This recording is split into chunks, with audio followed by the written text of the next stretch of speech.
بەنای خی گەورە و مێرەبان سپاس بۆ ئامادەبوونتان. ئێمە بە خۆشحاڵیەوە ئەمڕۆ لە خزمەتی ناوەندێکی زانستیین. ئەو ناوەندە زانستیە بەشێکە لە پڕکردنەوەی پێداویستەکانی سێکتەری گەشتیاری.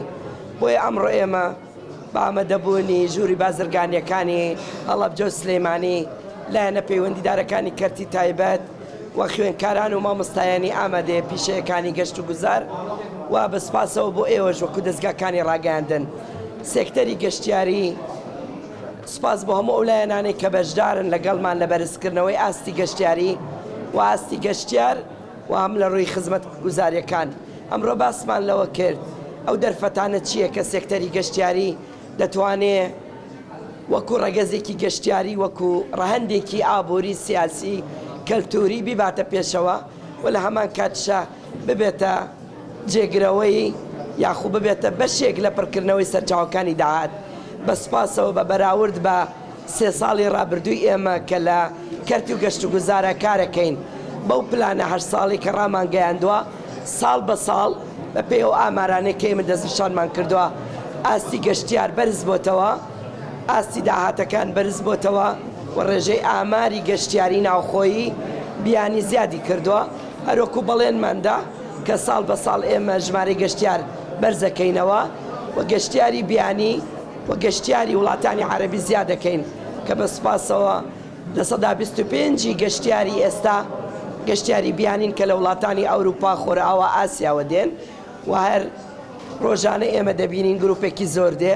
لە هەمان کاتە دەبێت ڕاشکاو بین لێرەوە جارێکی تر بانگەواز بۆ وەزارەتە پەیوەندیدارەکانەکەینەوە کە تکایە بابەتی ڕێگاوبان، بابەتی ئەمنی، بابەتی بازگەکان، بابەتی خزمەت گوزاریەکان، بابەتی ڕاگەیاندنەکان، بابەتی سۆشیال میدیا، بابەتی بە بازارکردن، ئەمانە بەشێکی گرنگن لەسەر خستنی سێکتەری گەشتیاری. بۆی ئێمە وەکو گەشت و گوزار ئەو بەرپرسیارەتی ئەکەوێتە گەشت و گوزار چارەسەرمان کردووە و ڕۆژ بە ڕۆژ هەنگاوەکانمان بەکردار جێبەجێ کردووە، بەڵام ئاستەنگەکانمان کەم نین لە بابەتی خزمەت گوزاری و ژێرخانی گەشتیاری. بۆیە ئومێدەکەم لە ڕێی ئێوەوە جارێکی کە ئەم داواکاریە بۆ دەستگا پەیوەندیدارەکان بکەین کە سێکتەری گەشتیاری بە هەماهەنگی هەموو لایەنەکان جێبەجێکرێت. پلانەکانمان وازەحە بۆ ئەوەی کە خزمەت گوزاریەکانمان بۆی گەشتیار ئاسوودە بێت لە کوردستان. پێویستمان بە خزمەت گوزاری زیاترە، پێویستمان بە ژێرخانی بەهێزە، پێویستمان بە بازارکردنێکی گەورەیە.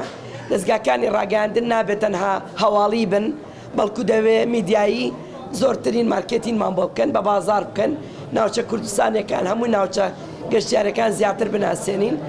و لە هەمان کاتیشدا ئێمە بابەتی گەشتیاری بیانی کە دێت پێویستی بە شوێنەوارەکانە کە بە گەشتیاری بکرێ، پێویستی بە با بڵێن چاسەرکەشەکانە بۆ چالاکی سەرکێشی، پێویستمان بە هەمە جۆرکردنی گەشتیارە چالاکیە گەشتیارەکانە. ئەمانە هەمووی بە پلان دامانناوە و سپاس بەخوا ساڵ بە ساڵ باشترە. ئێمە لە 2022 بە سەرۆکاتی ئەنجومەنی وەزیرانمان وت بە ئامادەبوونی هەموو وەزیرە بەڕێزەکان وتمان ئەگەر هەموو وەزارەتەکان لەگەڵمان بن خزمەت گوزاریەکان و ڕەگەزەکانی گەشتیاری بەهێزکەین دەتوانین لە 2030 ڕێژەی گەشتیار لە کوردستان نزیک بینەوە لە 20 ملیۆن کە بە سپاسەوە لە ماوەی 3 ساڵی ڕابردوو هەموو ساڵێک نزیک بووینەتەوە لە 2 ملیۆنمان زیاد کردووە، واتە لە ساڵی پارە 8 ملیۆن گەشتیار هاتووە بە ناوخۆ بە دەرەوە و ئێستر چاوەڕێ ئەوەی کن لە نهایەتی ساڵە پشتیوان بەخوا کە نزیک بینەوە لە 10 ملیۆن گەشتیار. یەکێ لەو بابەتانەی کە جەنابی کاقوبات جێگری سەرۆکوەزیران سەرپەرشتێکە بابەتی گەشت و کاڵە، واتە بەستنەوەی کەرتی کشت و کاڵی بە گەشتیاری. گەشتیارێک کە دێت بۆ ئەوەی لە شوێنێکی سروشتی و لە ناوچەیەکی کشت و کاڵیا بمێنێتەوە بەرەو بوومە خۆماڵەکان بخوا و حەوانەوەکەی لە شوێنێکی سروشتی بێ و ئەو کەرەسانی بەکارهێنرێ کەرەسەی دۆستی ژینگە بێت. ئەوە بابەتێک کە پەیوەندە بە وەزارەتە پەیوەندیدارەکان، بابەتێک کە زۆر گلەیی لەسەر بوو، بابەتی ئیقامەیە لە نێوانی شارەکانی کوردستان.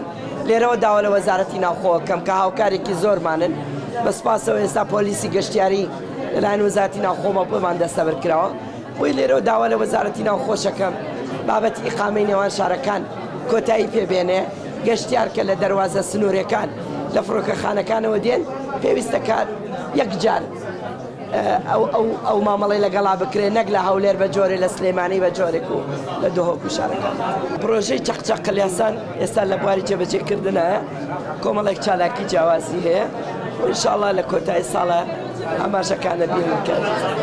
بەنداوی چەقچەق ئێستا لە دروستکردنیایەتی ئەو بەنداوە دەبێتە ڕگەزێکی گرنگی یعنی سەوزکردنی ناوچەکە و ئاوی سەرچناریش ئێستا سەیرانگەی سەرچنار بەڕێوەبەراتی گشتی گەشت و گوزاری سلێمانی وەریگرتوەوە لە کۆمپانیاکە دەبێتە ناوچێکی گەشتیاری ئازاد بۆ گەشتیاران و بۆ ناوخۆی شاری سلێمان.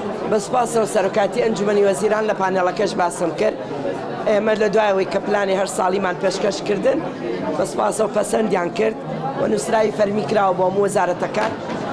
بابەتی داهات ئێمە ڕاشکاوانە بێڵێن داهاتەکان تەنها بۆ حکوومەت نییە بەڵکو بۆ کەرتی تایبەتەوە بۆ خاوەن پرۆژەکانیشە.